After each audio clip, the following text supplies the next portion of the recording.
You're listening to The Tales We Tell, a podcast about spooky stories, unsolved mysteries, and local lore. I'm your host, Hannah Parch. And I'm Katy.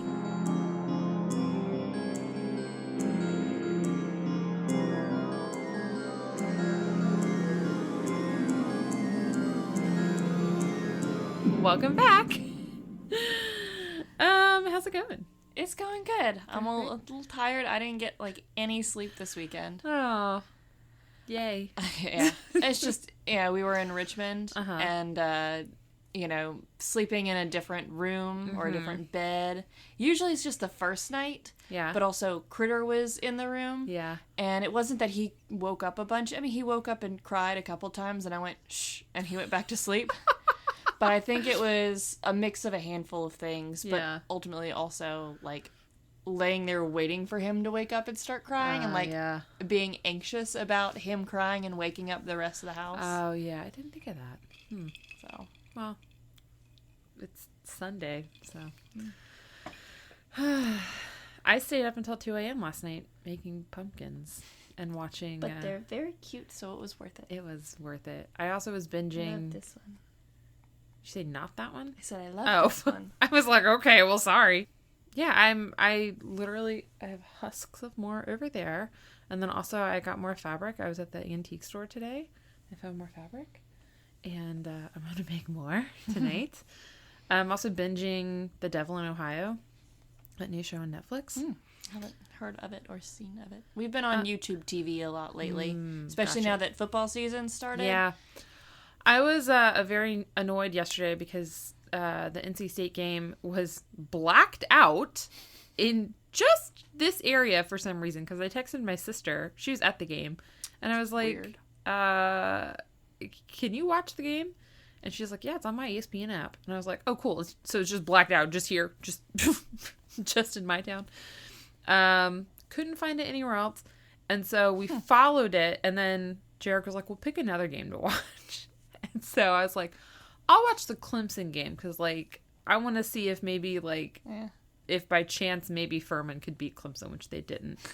It was between that and the App State game. Should have watched the App State game because they beat Texas Tech? Texas A&M? I don't know. They had a big win. And anyways. Yeah, we watched the Marshall-Notre Dame game. Ooh. Yeah. Who won that? Notre Dame. Okay. I think. Okay. Yeah. No, yeah. I don't even remember. My brain doesn't work anymore, y'all. The one game I did watch and remember who won because it's the only game that matters is the Tennessee Pitt game. Oh. Go Vols. I was going to say, did Tennessee win? Yes, they did. Well, State also won our game, by a lot. Did you see the State and ECU game last weekend? Listen. We were watching that one, and I was just like, oh, I bet Hannah is not in a happy place right now. I was actually in Raleigh with my dad for that game, and I just want to say, and I'm sorry for everyone who doesn't care about sports, if you know anything about NC State, football specifically, but pretty much any NC State sports, there's something known as NC State shit. And what it is what can go wrong will go wrong. It's just Murphy's Law. But in this case, wouldn't it be Tuffy's Law or something? Yeah. That's his name, right? Tuffy? Yeah, Tuffy. Do you remember last year when we had that whiskey and pizza party? Mm-hmm. And it was the Texas... I remember watching that game. Yeah. And then the Tennessee game was on after it. People were coming over right at the end of the NC State Clemson game. And Clemson was either number 1 or number 2 at the time. Mm-hmm. And it went to overtime. And Jarek was screaming at people out into our driveway. He's like... State's about to beat Clemson. And I was like, you shut your fucking mouth. No, we're not. No, we're not. No. I know it looks like we're about to. We're just going to play football and see what happens. I know it looks like we're about to, but guess what? NC State can f*** this shit up in a second. What we like to think is that this year, that was just karma saying, here you go. I understand that you guys have lost a bunch of games due to your kicker missing extra points, which are the same thing every damn time. Literally no reason to miss it. So we're going to hand you on a nice little platter. I would love to see you kick a field goal. Hannah. Oh, no. I could never do it, which is why I would never be on the football team. I'm just saying an extra point is literally the same kick every time. It's not a field goal. Okay, sure. You and I record an episode every week. It's the exact same every week. I mean, sometimes, sure, we shake things up a little bit and I tell you a story. Yeah. But what happens if next week instead we do a live recording in front of 10,000 people sitting there watching you? Do you think... apples and oranges. Do you think you'll be able to do an episode exactly the same way? You know what? I bet I could get my intro right because it's the same. I bet you wouldn't. Okay. Listen. Anyway, I'm just saying. $12 says that if you were in front of a live audience... It seemed like a nice number at the time. Okay. If you were in front of a live audience, you would 100% fuck the intro. All I'm saying is that... I mean, this isn't a whole I don't have faith in you thing. All I'm saying is I can understand a kicker not being good at punting. I can understand, like, kickoffs not going well. I can understand field goals being missed because field goals are, like, iffy.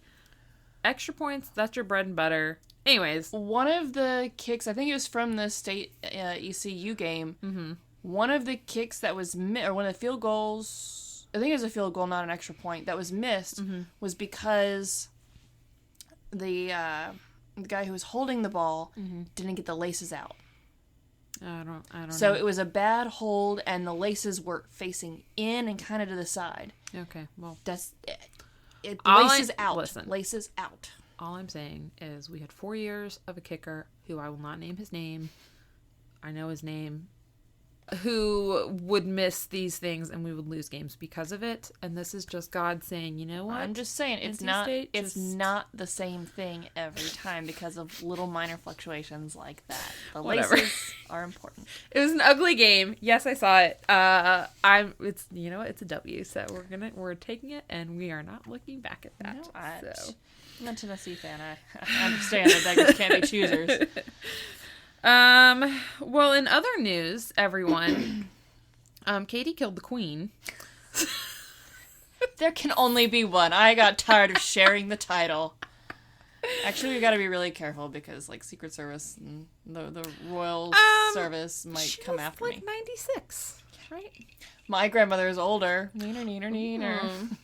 Well, what that means is that the queen died on Katy's birthday. And I texted Katy and said... Wow, you greedy bitch. You wanted one more year of life and you took it from the queen who finally died. I just want to clarify, too, that all of this is just joking and humor is our defense mechanism. Not that we're, like, also beside ourselves with grief. Yeah. But she was a badass and she lived an awesome life. So she's the longest reigning monarch, right? Sounds right. I mean, like 70 she was years. like the Energizer Bunny. Which, like, I feel like also is now maybe a good time to also mention, like, we also recognize that, like, Great Britain colonized a whole bunch of countries that maybe they shouldn't have. And we're not going to get We're not getting into a political decision or discussion. We're just going to say the queen was a cool lady. She did some cool stuff. I'm going to say, arguably, I'm pretty comfortable saying that she was a better queen than Charles is going to be as king. No doubt. No one's really excited about that. No. I'm really here for the... Anyway, I mean, whatever. We're not here to speak ill of the dead either. No. She's, I mean, she was, again, it was, whatever. And speaking of, my next announcement, it isn't really an announcement, it's a quick little shout out, because one of our listeners sent us this fun picture on Instagram of the Bunnyman Brewing Company in Fairfax, Virginia. And I asked this listener, I was like, oh, did you try it? Because it looked like it was at like a festival or whatever. And she was like, my baby's still in newborn clothing, so I didn't want to get weird looks when I used them as a cup holder. And I was like, oh, that's fair. But just for funsies, I looked up Bunnyman Brewing Company. And they have a lot of interesting and unique sounding brews. So I'm going to tell you a few of them that were my favorites. So there's, and I'm going to try to say this one right. We decided the umlaut makes it a long sound, right? Yeah. Okay. So it would be the Bunnyman Get Weizen, which is a wheat beer. There's also the Bunnyman Begins Peanut Butter Milk Stout. There is a Mango and Pineapple Asylum Break, which is an IPA. I would drink that one, I guess. Well, maybe. I don't know. I don't do pineapple, really. I don't like IPAs. And then there is the First Birthday Cake Vanilla Milkshake, which is an IPA / milkshake. I don't know how I feel about it. I don't like milkshake IPAs. I don't know what a milkshake IPA is. Not very good. Oh, okay.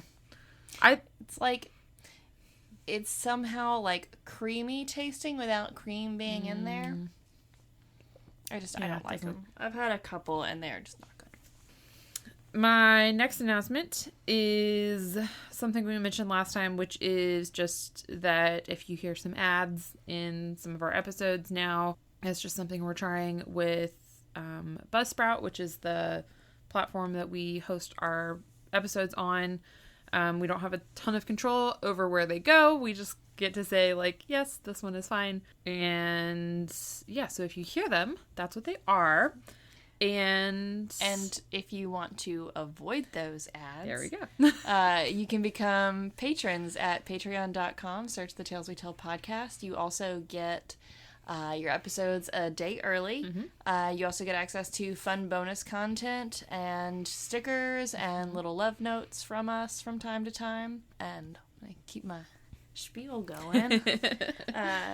And if you want to ever see any pictures or other content, especially any episode photos, you can check that out on our Instagram and Facebook. Just search the Tales We Tell podcast if you want to see that stuff. But don't do the social media thing. You can go to our website, thetaleswetellpodcast.com. And if you want to support us and get yourself some sweet, sweet swag, you can hop on over to the Redbubble store and just search The Tales We Tell. We've got a couple of different logos, and you can get it on pretty much anything. So, yay! And guess what? I have another lead-in for my next announcement. Okay, so we are hopefully going to be maybe switching up our merch vendor / provider soon because our friend Tony is starting his own like printing embroidery company. Which, well, I was thinking, I was like, man, I need to do another order, but I'm going to wait and order from Tony. Okay. So his t-shirt machine or like printing, laser print, whatever, that thing is down. The embroidery machine, though, is working, which now leads me to say, Katy, I would like for you to open your gift. This was like completely unprompted. This is technically Can I guess? Yeah, you can guess. Is it an embroidered Tales We Tell onesie? It's not. I know, but that would be really good. I mean, this was the last, like, 5 gifts that you've given me have been baby-themed, so. This is true. This threw me for a loop. He randomly gave that to Jarek at D&D, and I was like, oh, this belongs to Katy now. Cows bring the women bring the mischief. Can I take a picture of that? Or I get over your headphones, because that's adorable. Nice. Also, I've also got like a super tall bun on. It's okay. Can we appreciate my sticker on the back of my phone? I am going to put the hat on, so just bear with me for a minute. This is fabulous. Jarek told me that I don't remember if he told me like during D&D and I was like half asleep when he told me, or if he told me like the next day and I was like, what? But it like appeared at my house the next day and I was like, oh my God. This is bad. And then I was like, I believe Katy deserves the hat. And then I had to remember because I was talking to his wife and I was like, did you see the hat that Tony made? And she was like, yeah, what was that? And then I was like, how do I explain what's cows bring the women bring the mischief? I know. I really need to talk to Janet and get that full story again. Here we go. I have a little head. That's Unlike okay. my child and husband, I have a little head. Beautiful. Perfect. Thanks, Tony. Thanks for the birthday present that you didn't even realize was going to be a birthday present. know. This is awesome. It does look really cool on you. Okay, that's all my announcements. You ready for a story? Tell me a story. Okay. I'm definitely wearing my hat the entire time. All right, so I have another unsolved mystery for us. Woohoo. And I have a bunch of pictures. One of them is a printout. So you got your folder. That's what the folder is for. Sorry. I forgot one more announcement, which isn't a real announcement. I just wanted to let everyone know that I have officially worked 1 week at my new job, and I love it. And yeah, that's it. I'll tell you more about it later. I'm not trying to be like, I'm like cautiously optimistic, but also like not dreading going into work tomorrow, which is like a new sensation for me. That's definitely a good sign. Okay, so Unsolved Mystery. We are going to 1966. Woohoo. Australia. Nice. Yeah. Don't worry, I'm not going to do an accent. Probably. I will not be attempting one. So we will be talking about the Beaumont family. So the parents are Nancy and Jim, and they have 3 children. Jane, who is 9, Arnna is 7, and Grant is 4. That's the picture of them. Lovely. And then all got the same haircut. I know. And then that is another clearer picture of them. Cute. Right. They're all cute kids. So January 26th is known as Australia Day, which is... Okay, this might not be the super correct definition. I wrote, it's the day that white Australians celebrate the first Europeans to land in Australia in 1788. And then I assume that Aboriginal people do not celebrate this day. So, Australia Day, I guess it's not Independence Day. It's literally the day that Australia was, colonized. It's like the opposite of Independence Day. I don't know. I didn't do much. And also, it was colonized as a penal colony, so why are you celebrating? This is when we became a prison. Yeah, I don't know. So anyways, it's a national holiday. Sure. And it's a national summer holiday, right? Because their seasons are opposite of here. So I mean, who are we to question other countries' Whatever. holidays? I know. I was like, oh yeah, speaking of the Queen and colonizing things. Okay, the Beaumont children asked their mother if they could go to the beach for the morning. And Jane, the oldest, so she's 9, she was pretty responsible for her age, and I guess it wasn't uncommon for her to, take the other children on little outings. Mm-hmm. So... How old did you say she was I'm sorry. She's 9. Okay, yeah, no. I was, staying home alone, going down the street. Yeah. I think I might have been... No, I don't think I was going to the grocery store yet at 9. But pretty early, I was going to the grocery store by myself. Yeah. Because it was 2 blocks away. It wasn't like I was crossing major highways or something or taking a bus. Yeah. And so the beach they want to go to is 2 miles from their house. It's called Glenelg Beach. I think that's how you say it. Mm-hmm. And it's also in a suburban neighborhood. It's known to be pretty safe. And so... Also, this is the 60s. Yeah. And so... And it's not like they haven't done this before. And so her mom was like, yeah, sure. Whatever. It's a holiday. So Jane, who I like to think was maybe a little mother to her younger siblings. So she packs up their bags for them. She packed up towels in her little beach bag. She helped them get dressed in their bathing suits and shorts. And then at 8:45 in the morning, they got on a bus to Glenelg Beach. And it was about a 5-minute ride. The temperatures that month had been in the triple digits, so the beach was very busy, and it was also, I assume, too hot to spend the whole day at the beach, so their mom was expecting them to be back on either the 12 o'clock or the 2 o'clock bus, and because this is a true crime podcast, it comes to a shock to no one. That they never came home. Yeah, so they did not show up on either bus. When the 2 o'clock bus came and went, Nancy got worried. So Jim comes home shortly after 3, and Nancy immediately tells him what's going on, that the children hadn't come home from the beach. And so he goes out to the beach. He drives up and down the streets. He drives around the neighborhood looking for them. And then he comes home and he picks up Nancy and they drive around their neighborhood. They're asking neighbors, they're asking friends, they're trying to see if like maybe they just went to their friend's house. Yeah, I'm sure she was like, I'm going to stay here in case they show up or in case they went to a friend's house or something and they call. Right. So they do their preliminary search. They can't find them. And so at 5:30, they go to the Glenelg Police Department and report their children missing.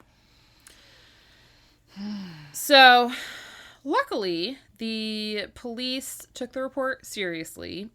And I don't know if just maybe Australian police aren't known for telling parents that their missing children are just runaways. Like, if that's just like an American thing. I think the ages of them being very young and the fact that, it was 3 of them makes it even less likely that they're runaways. That's true. And again, it could just be that the Australian police have their shit together. Yeah, that's true. I just feel like every time I'm writing this, I'm like, and shockingly, the police took this report seriously and did the jobs that they're paid to do. Immediately, they put out TV and radio broadcasts about the children, and they organized search parties, they checked nearby neighborhoods, and they monitored transportation in and around the city, including railroads, airports, and interstate traffic. But they were a really small station, and so despite their best efforts, they were quickly overwhelmed and the investigation became pretty disorganized. So they didn't have enough staff to handle the number of witnesses coming forward, because I think they pretty quickly put out like a reward for information. They also only had 1 phone line, which I feel like as a police station, you should have at minimum 2 phone lines, just as a rule of thumb. So just all these leads are coming in and they're just like, oh my gosh, there's like 4 of us here in 1 phone line and we don't, it's just overwhelming. The public did step up to help and they had several thousand volunteers that were helping to search. And then the Navy, Army, and the Air Force also helped with the searches. This is what we know of the children when they went missing. So Jane had been wearing a pink one-piece bathing suit with pale green shorts. She had canvas sand shoes. She had brought a paperback copy of Little Women. She packed 3 towels. And then she was carrying it all in, I looked this up. I could not figure out what it meant. A generic airway type bag. I'm going to just say like a beach bag. She's carrying it in a bag. Arnna was wearing a red and white striped one-piece bathing suit with tan shorts and sandals, and she had a bright orange hairpin. And then Grant, the littlest one, was wearing green and white striped bathing trunks with green cotton shorts. He didn't have a shirt, and he was wearing red sandals. Also, I just want to say what blissful freedom it must be to go to the beach as like a 4-year-old and all you have to bring is like sandals and a pair of shorts. Because I feel like anytime I've gone to the beach, it's production. Yeah, I'm like, I'm bringing like 5 gallons of sunscreen and then like a cooler full of every beverage you can imagine. And then, snacks and towels and like a beach chair and like an umbrella. Cover up. Yeah, just, man. I'm like, how? They went to the beach without any drinks? No water? No sunscreen? No water? It's 100 degrees outside. Anyway. Well, I mean, if it's a holiday celebration and this is like a neighborhood beach too, I wonder if it's like a block party type celebration that there might be like, food and drinks or like just concessions available. That's true. You never know. Their mom did send them with a little bit of money for bus fare and for lunch, which we'll get to a little later. But initially, I think they said it was, 17 items total between the 3 of them. And that's counting like 2 shoes per child, a bathing suit, a pair of shorts. Between the 3 of them, there's 17 items. And so police were really optimistic that like at least one thing was going to turn up, like a shoe or like a towel or something. Something of these children would show up, and just nothing did. So there were, however, remember I said it was like a super busy day at the beach. So there were tons of witnesses. Which can be both good and bad. So, talking about the 3 kids going on their own, they're probably thinking like, sure, safety in numbers. There's going to be a lot of people around. It's less likely that something nefarious will happen. Right. But at the same time, with so many people around, it's so easy to blend into a crowd. Yeah. And to not be seen at all. It'd be pretty easy to lure kids away, maybe. Yeah. So the good thing is they were able to piece together, like, a bunch of witnesses came forward and said that they saw the children with a man who looked like was in his 30s. Potentially could be their father, like when you look at him. Yeah, okay.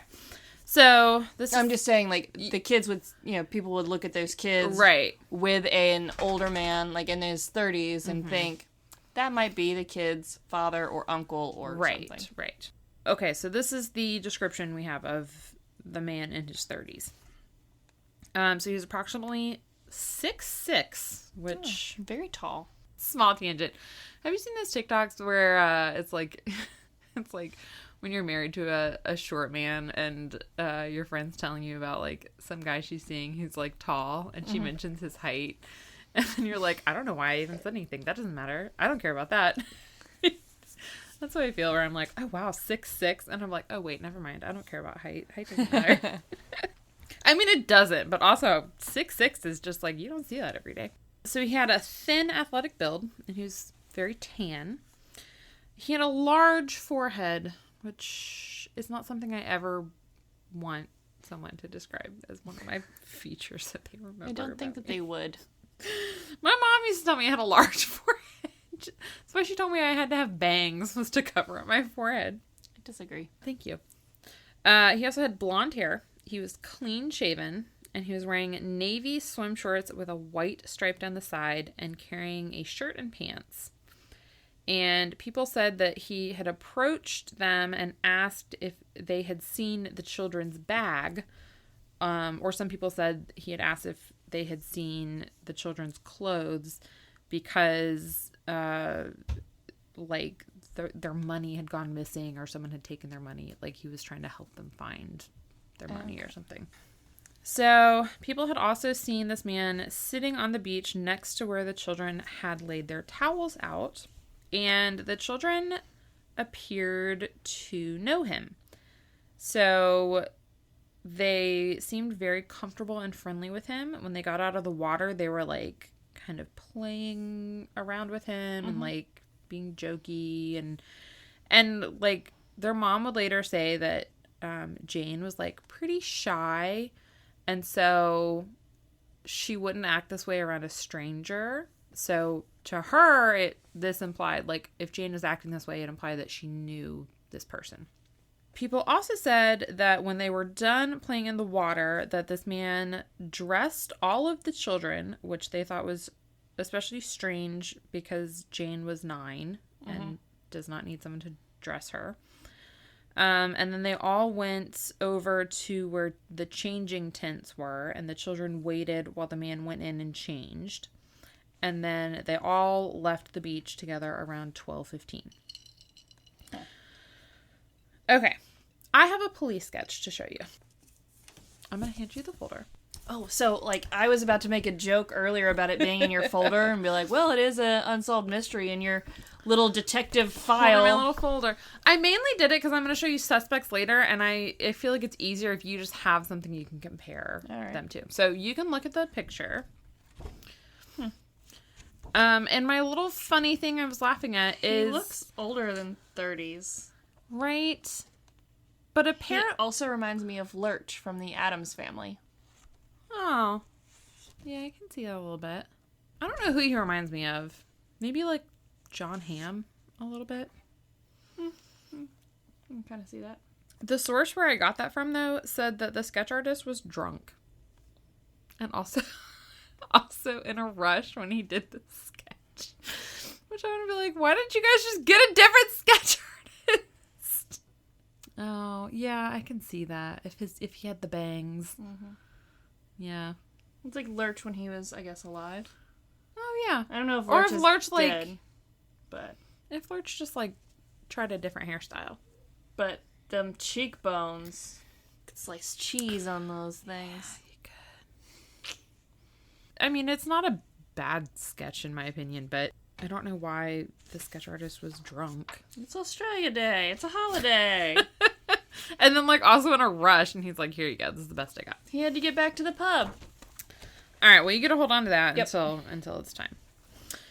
All right, so a shop attendant at Wenzel's Bakery, which was across the street from the bus stop, also gave a statement to police. And the children, when they would go to the beach, they would also go to the bakery. So the employees there were pretty familiar with them. The attendant said that on the day they disappeared, Jane had come in around 12:20 or 12:30.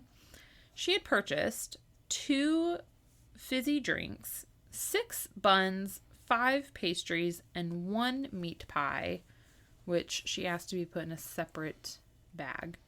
And she paid for everything with a £1 note. Nice. I know, which I was like, cool. Because I was trying to do the math in my head, like, all right, guessing how much all of that costs. Yeah, and of course I didn't actually look up what that would have been. God, you could probably get, like, the 1 meat pie for that these days. I know. Probably not even. A meat pie? Meat's expensive these days. Jarek literally called me at the, he went to Walmart or somewhere. I think it was yesterday. Maybe it was the day before. My days were mixed up. I was complaining because he was calling me so much for, like, running an errand. One of the times he called me just to complain about how expensive toilet paper was. And I was like, can you just buy some? Can come home and complain about it. Can you just, I can't do anything about it. Can you just buy some and, like, be on your way home? But meat is also expensive. But Hannah, he has to share his thoughts with you immediately. They're like, I can't do anything about it. He's like, has toilet paper always been this expensive? I was like, yes, probably. I don't. Yes and no. I don't know. Everything is more expensive right now, but also, I was like, it's not worth me having to pause my show 8 times to answer this call. Okay, so the attendant told police that, like, this was weird because A, it's more food than what the children normally would buy, and B, that they never had bought a meat pie before. They were just, like, pastry kids. And the fact that it's in a separate bag makes it sound like it's for someone else entirely. Right. And then Nancy, their mom, told police that so remember she gave them bus fare money and lunch money. She gave them 6 shillings and 6 pence. And so no one knows how Jane got a £1 note. So Nancy also remembered... Mr. Forehead. Right. Nancy also remembered that, which I feel so bad for the parents right now who are just, like, remembering all these little details from, like, past things and just running worst case scenarios through their heads. Nancy also remembered that Arnna had recently made a comment about Jane having, quote, a boyfriend down at the beach. And Nancy, at the time, had obviously just thought it was, like, another child, right? Another 9-year-old. Right, yeah, another 9-year-old, or, like, maybe a 11-year-old, you know, at the most. Now that her children are missing and there are witnesses talking about, you know, a man in his 30s, it's like a Law & Order SVU episode. The postman... also was a witness. He apparently knew the children pretty well, and he told police that he had seen them walking home around 3 p.m. And that it was just the 3 of them, and that they had seemed quite happy, that they were laughing, and they were holding hands. And police thought this was strange because, A, they didn't come home, and also at 3 o'clock, they would have been... at least 1, at most 2 hours past their curfew, and they likely would not have just been like, oh, la-di-da, taking our time walking home as we're, like, extremely late. Also, I'm an only child, but from my experience with all of my friends who had siblings, after being at the beach all day, like, they got to the beach early, like, before 9 in the morning, right? From, like, 9 to 3 in the hot summer, being on the beach, first of all, none of the siblings that I knew would walk anywhere holding hands, smiling and laughing. Mm-mm. Certainly not after being out in the sun at the beach all day. No. No. And how old was Grant? He was the youngest, right? Yeah, Grant is 4. Yeah. He still needs naps. Yeah, I was going to say, Grant needs a nap. He would be exhausted, not smiling and laughing. Yeah, it's... Well, and so they were like... I need a nap. I know, I need to...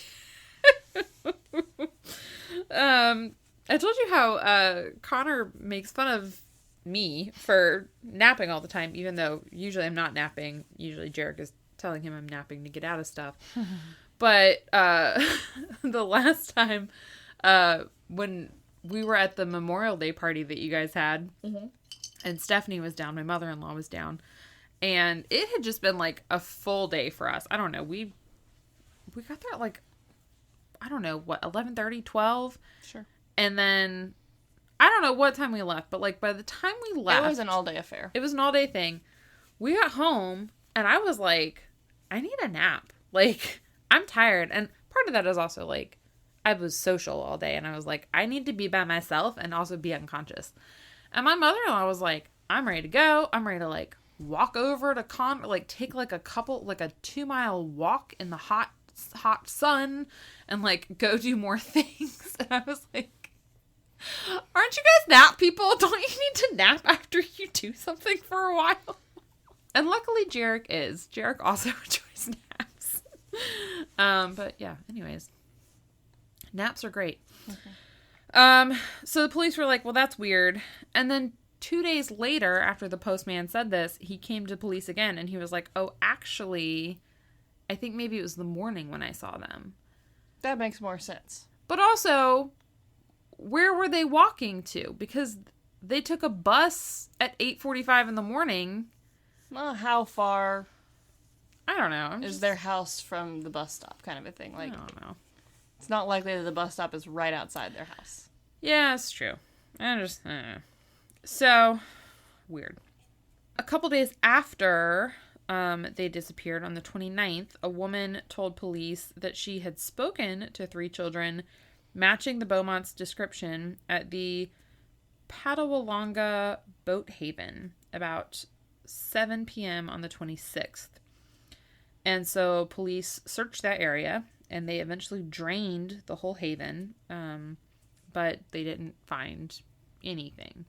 And again, they're not finding, like... Did she say what they spoke about? No. Okay. I mean, she might have. She probably did. It's but not in your research. Yeah. And again, they're not finding, like, any evidence other than, like, witness accounts. Like, no physical evidence for these kids. Several months later, a woman came forward saying that she had seen 3 children with a man going into what she thought was a vacant house in her neighborhood on the evening of the 26th. And that later that night, she'd seen the little boy walking down the street alone. But then the man had come out of the house, chased him down, caught him, and then forced him back inside. To which I would say, that's when you call the police, lady. That is suspicious activity. That is, like, active kidnapping. But she didn't do that. And then the next morning, she said the house appeared empty again, and then she never saw them again.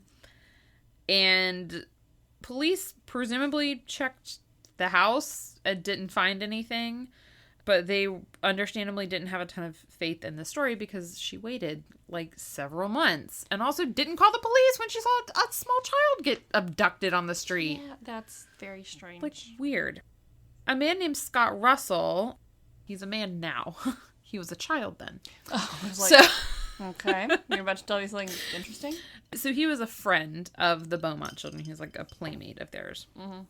In 2018, he would write that at the time, his father had seen the Beaumont children on the 26th around 1:30 p.m. and he saw them with 3 adults. And these were the man in his 30s, a man that their father recognized from the racing stables, and a middle-aged woman in a pale blue dress. He remembers being surprised that they weren't with either of their parents, and he specifically remembers the unique pattern on the woman's dress. And he obviously reported the sighting to the police, But because the police were so overwhelmed with, like, thousands of witnesses with different stories, he has no idea if they followed up on it or not. But this man, Scott Russell, says until the day his father died, he swears up and down that he saw the Beaumont children with these 3 strangers on the day that they disappeared. In November, police are getting desperate because it's been 10 months. And they don't have anything. So they hire a Dutch parapsychologist. Delightful.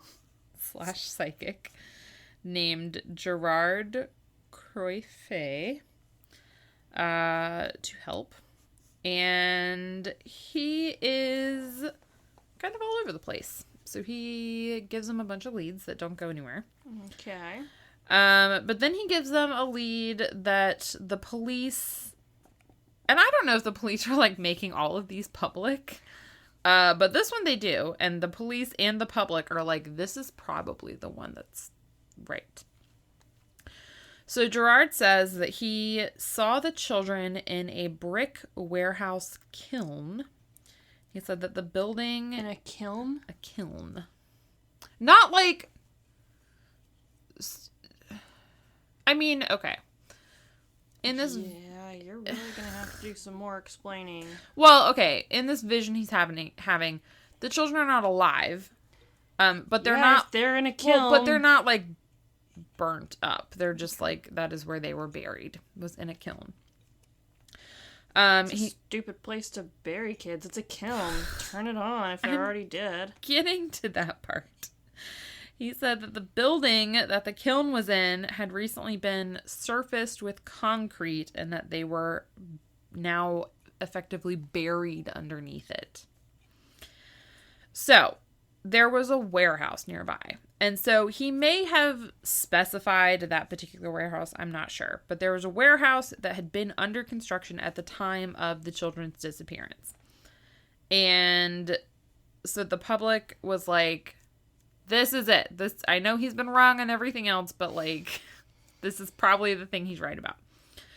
So the owners of the warehouse were like, we don't want to excavate our relatively new warehouse based on this psychic vision, especially because he's been wrong about everything up until now. But the public was like, really wanted to check this out. And so, and I don't know what his other, like, visions were. I don't know if they were just, like, too vague and this was, like, the only one that was, like, super specific. Yeah, like, specific enough that they could, like, take action or, like, actually check it out. But the public ended up raising $40,000, which I don't know why this article had it in dollars, not pounds. I just went ahead and did the conversion. It's like $365,000. In today's money or? In today's money. Again, I don't know if... And is that in US dollars or Australian dollars? It said it was in US dollars. I have no idea whatever. A lot of money. They raised a lot of money. And so the owners were like, I guess we have to let you guys look. So they let police investigate and, like, basically excavate their warehouse. Well, I mean, that money went towards the excavation and, I guess, repair. I guess. Of said excavation. I don't really know. And I guess it probably wasn't, like, a police excavation if they didn't have, like, probable cause. It was probably, like, a private contractor that did it. Who knows? They didn't find anything. Did they at least find a kiln? I don't even know that. I don't know. All I know is they didn't find anything related to the children. And then, as a side note, in 1996, the building was being partially demolished, which allowed for a more thorough search, and that also turned up nothing. So, like, there's nothing in the warehouse. 2 years later, in 1968, Jim and Nancy received a letter from Jane. It was sent from Dandenong, Victoria. Listen, I'm not here to learn how to pronounce these. It's sent from Victoria, okay? So this letter was written in her handwriting. It was pretty brief, but it described a, quote, relatively nice life. And it also explained that a man had taken them and was keeping them. And included with this note was a note from the man. The man claimed that he had become the children's guardian, but he said that he was willing to give them back to their parents and gave them... 2 years is quite a long time for a ransom and sir, everything. Also, I don't... You just get tired of being a dad or something? Like, I don't that's even... not how it works. I know. So he gives them a time and place. He, like, doesn't demand any money. He just gives them a time and place. And so Jim and Nancy hire a private detective, go to this location at the designated time, and of course no one shows up. And eventually they received another letter from Jane. And it said that the man had seen the detective following them and felt that they had betrayed him. So he was going to keep the children. And that was the last time that Jim and Nancy heard from any of their children. And in 1992... 92, forensics determined that the letters had not been written by Jane. Fingerprints on the letters matched that of a middle-aged man who had been a teenager at the time. He admitted to writing and sending the letters as a joke. Right? And due to the statute of limitations, he was not charged with anything. But, like, can we all agree that he can just go, like... Punk kid. Right? Like, go stick your face in a blender. Like, off with that shit. Like, you really looked up a missing 9-year-old's handwriting so that you could... That's what I was literally just thinking on, though. Like, they said it was in her handwriting. Mm-hmm. And, like, I understand, you know, you can see a similar handwriting and think it's that. Yeah. But... I mean, was it just a coincidence or, like, how did he... Like, that's what I'm thinking is, like, did he just have a... Is it coincidence that he just had a similar handwriting style? I don't know. Okay. But, piece of shit for, like, just go... I don't know. Like, I if you're bored, my kid doesn't ever think that shit like that's funny. Yeah, if you're bored, like, Go read a book. Like, it's one thing to have a dark sense of humor. It's an entirely other thing to be a cruel, horrible human person. Yeah. Literally go read a book. Ugh. Okay. Time for some suspects. All right, let me get my yeah, please drunk reference your doodle. photo. All right. So, we do have some suspects. I cut out some of them because some of them didn't make any sense to me. Already dead people, like that last time? Yeah, I took out Jane as a suspect in her own disappearance. I mean, we might have to circle back to her later if none of these other suspects pan out. We'll see. We'll see. Okay. That's a reference to the Hendrik Heifek murders, BT dubs. For you gentle listeners, in case you're confused. Listen to loud. Yeah. I know. I'm like, I really hope no one's... I mean, I do. I don't know. When people tell me they're going to start listening, I do tell them not to go back and listen at the very beginning. Mm-hmm. Start like halfway through. But then I'm also like, oh God, they're going to start somewhere. And maybe a year from now, this is the one they start on. And they're like, what the fuck are they talking about? It's another episode. Hendrik Heifek. There. It's last week's episode. Bases covered. Bases covered. Let's go. Okay. Show me the photos. Okay. So the first one is Bevan Spencer von Einem. That's a name? It's a name. All right. This is his picture. Granted, this picture was like maybe 20 years after the thing. Okay. So in 1984, he was convicted of murdering a 15-year-old named Richard Kelvin. Police believe that he was involved in additional murders, although he was super uncooperative with police. During their investigation of him, an anonymous informant known as Mr. B told them that Bevan had told him about having kidnapped 3 children from a beach. He said he had taken them home to, quote, experiment on, and had performed, quote, brilliant surgery, and, quote, connected them all up. Whatever the fuck that means. Yeah, but I'm also... don't worry, I'm going to tell you why this is probably not him. Yep. Please do. Allegedly, one of the children died during this, and so he killed the other two and then dumped their bodies in the bushland somewhere south of Adelaide. I also forgot to mention, the children lived in Adelaide. That was where their home was, and then the beach was just, like, very close to that. So Mr. B had been... Adelaide. Sorry. Okay. Whenever the Dollop does their Australian shows, they usually always have a show in Adelaide. Oh, nice. But Gareth is always like, Adelaide. Because it sounds like, celebrate. It does. Okay. I figured he would explain it to me. Adelaide. So great. So this informant, Mr. B, had been pretty important during the Richard Kelvin investigation. So, like, the one that they convicted him of. So he was known to be, or he was considered to be pretty reliable. Bevan was known to frequent Glenelg Beach. He was known to be preoccupied with children. And some people thought that he resembled the sketch. I'm going to show you again. I don't think he resembles the sketch very much, but...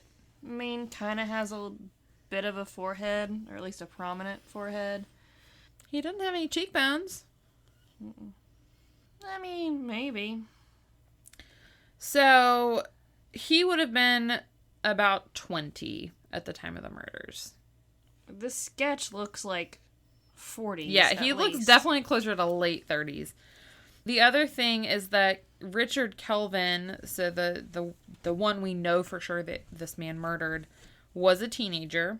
And then the other ones that he is very strongly suspected of murdering were teenage boys or young men in their 20s. So young children, 2 of whom were girls. Not there. Don't really fit his thing. Okay, next we have Arthur Stanley Brown. I apologize, this is the only picture I could find of this person. He looks more like the sketch. Right. This looks a lot like the picture. Yeah. So he's got kind of those, like, stronger, sharper, more square features from, like, the sharp jaw, the cheekbones, the ears that seem to stick out a little bit more. Yeah. Plus, he's got the much more prominent forehead and brow bone. Yes. I almost feel like this is, like, a direct sketch of him. Yeah. So... I mean, if I were drunken in a hurry drawing him...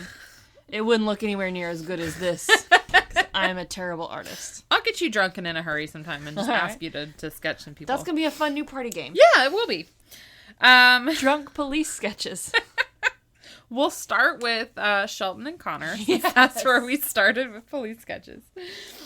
For that reference, go back to our very first episode. Except don't. Yeah, so I say except don't, unless you've listened to lots of our other ones.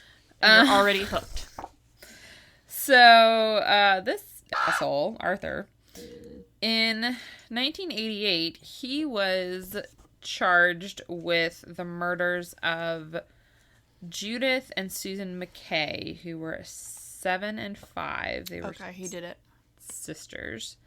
They were abducted from their school bus stop in Townsville, Queensland. He basically looks exactly like the sketch. He looks even more like Lurch than the sketch. Yeah, he looks more like the sketch than the sketch does. Yeah. For sure. They, however, could not connect him in any way to the Beaumont children or place him in Adelaide at the time of their disappearances. And also, he was 53 at the time of the murders. So... He still did it somehow. I know.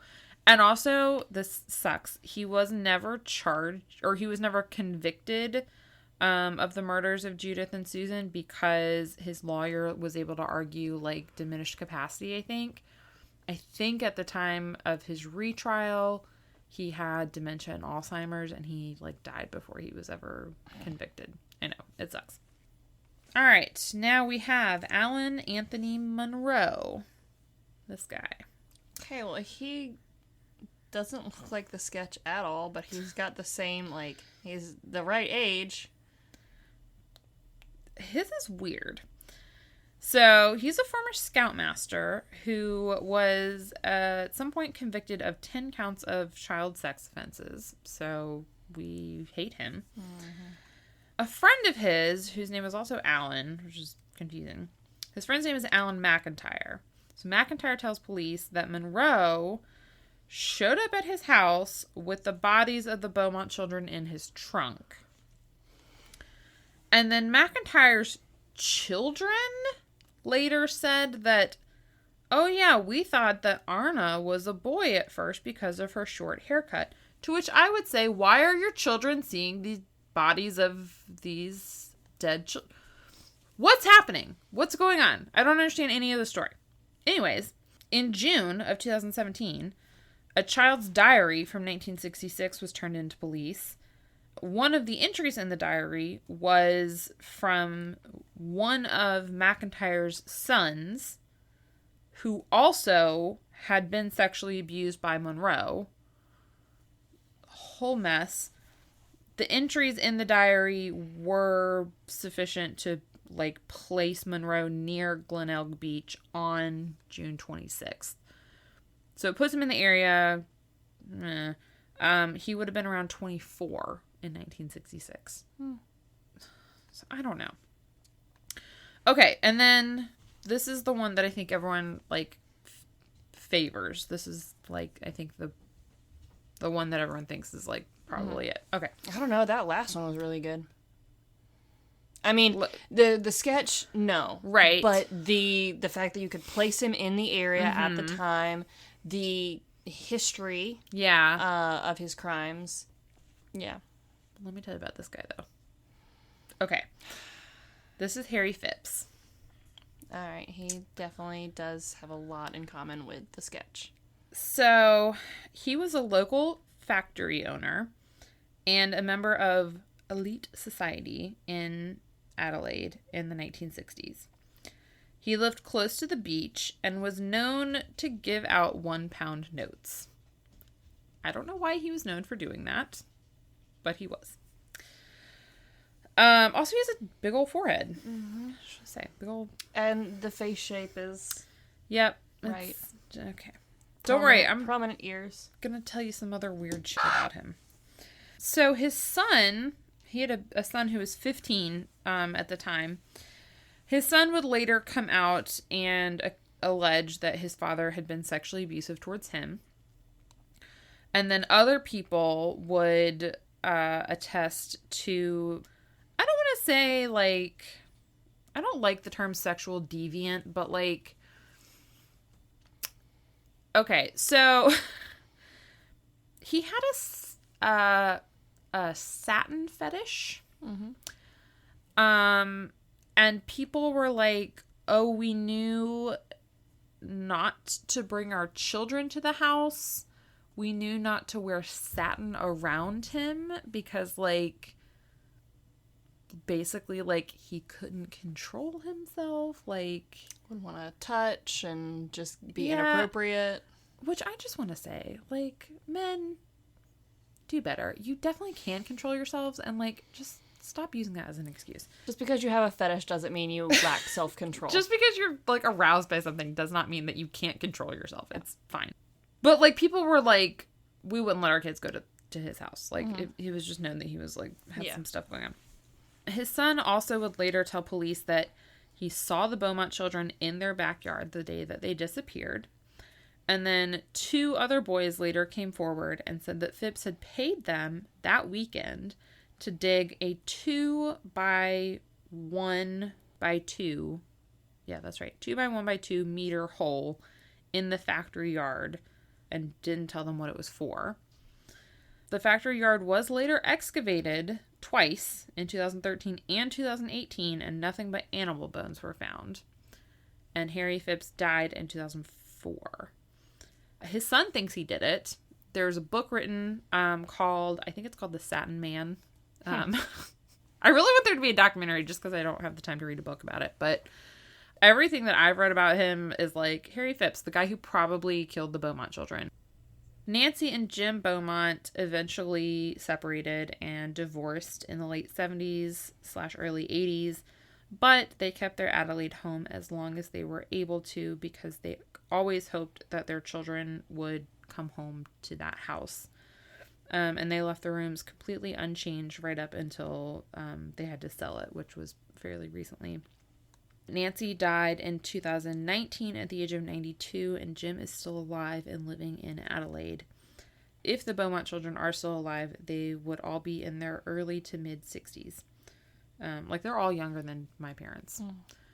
And their disappearance is known as a turning point in Australian history when parents became more cautious and afraid of letting their children go out alone. God, I hate the idea of being the cautionary tale. I know. It sucks.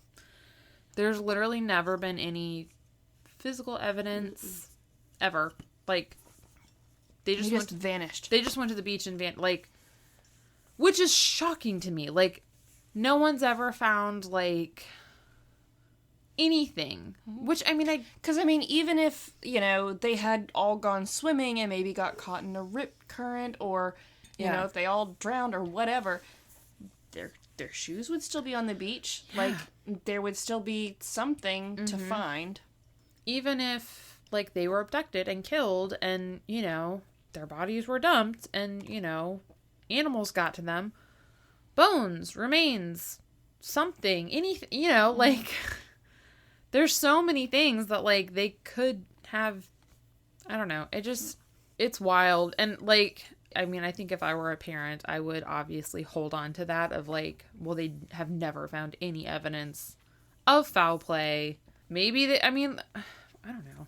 It's, I guess you just have to, at some point, hope that, I don't know, if they're alive, they're well taken care of. Yeah. And happy and healthy somewhere. Yeah. I don't know. I don't know what the wish is, that they were killed right away with little to no suffering, or that they were just taken from you to live out their lives elsewhere. Yeah. I don't know. It sucks. I knew that was a trick when you offered me whiskey. Sorry. Listen, technically, they didn't die, you're right. So. That we know of. Exactly. Take your lurch sketch. I don't want it. Well, stay tuned for drunk police sketch drawing, I guess. Yeah. I don't know. I'm going to figure out how to work that into a party game somehow. Mm-hmm. Next Halloween party will probably be next time. We're all drinking together. Yep, I was I'm probably schedule that. Probably not going to be getting drunk at Tolly's half birthday party. I honestly don't know the next time I'll get drunk. It's fair. Not until maybe my kid's having a sleepover or something. Yeah, I was going to say, one of y'all has to stay. Yeah, because even if he's not there, if he's at a sleepover or something, one of us has to be able to drive if we have to go pick him up. So. Well, you know what? Good news is, I don't have a kid yet. So, I'll facilitate and participate in the game. There we go. I'm just going to make up some rules. I can do tipsy drawing. I could probably get tipsy and get away with it. I really just want to... I'm not even upset about not being able to get drunk. I don't care. As long as I can have, a glass of wine or two every now and then, I'm happy. I just want to see people's interpretations of Shelton and Connor. Mm-hmm. I'm just trying to... I have to think of a way of, scoring it, and that's it. So I think we'll just do a whose line is it anyway type scoring, where the points don't matter. There we go. I like that. Well, that sketch is worth 5 buffalo nickels. There we go. That sketch only got 2 wampum. Well, thanks for listening, everyone. And we'll see you next week with, I don't know, something else. I don't know what it's going to be. Life's an adventure. More mayhem. More mischief. Yeah. More mischief. Yeah. All right. Bye.